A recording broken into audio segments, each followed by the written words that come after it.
මට ආයෝනා අද අපි පාට ඇවිල්ලා ඉන්නේ. අපි සින්දු කියන්නේ අපි අහනවා මිනිස්සුන්ගෙන් සින්දු දන්නවද කියලා. හරිද? මචං සින්දු දන්නවද? අපි සින්දුවක් කියනවා. හරිද? පාට තියෙන මේක කම්ප්ලීට් කරන්න ඉතුරු ටික. කායි සින්දු වැඩිපුරම අහන්න. එහෙම නෑ අහනවා. හරිය මේක. මට ආයෝනා.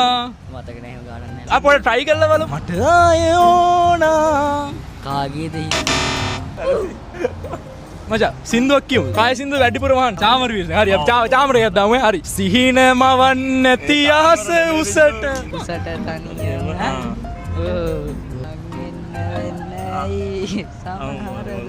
නියමයි කොල්ලා කිව්වා අපි ඒ හින්දා දෙනවා කොල්ලට රුපියල් 1000ක්. නියමයි යාළුවනේ. එළගිරි පාටියේ අද කොල්ල බලන් ඉන්නේ පාටි ගන්න. ඇන්ඩි අපි සින්දුවක් කියමු. මේ මන් දුවගෙන ආවේයි දන්නවද? සින්දුවක් කියන්න අර මට ආය ඕනා ඕනා. චාමර වීර සිංහ කියුවේ. සොඳුරු අතීතය. චාමර වීර සිංහ තුල මම පැත්තෙන් මගේ හද තුල ඔබ ඉන්න අම්මඩ උඩු නෑනේ. ඒක දන්නවනේ. තව එක පදයක් කිව්වොත් 1000ක් දෙනවද? ඒ හින්දා ඔබ වෙන්න නඩලා. සනේ සිතින් මට ආයි ක්වික් අපි නඩ. එල්ලගිරි හදන් දියා රුපියල් 1000 අපි ගන්න.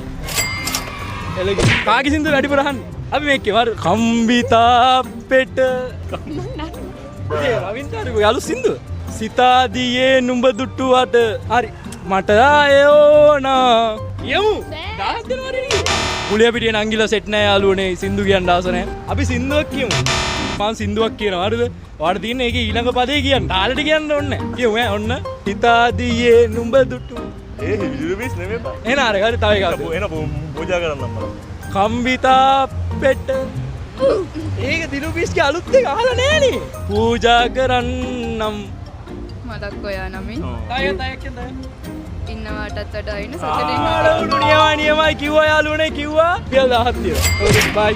ඔයාලා ෆලෝ කරන්න. ඕකේ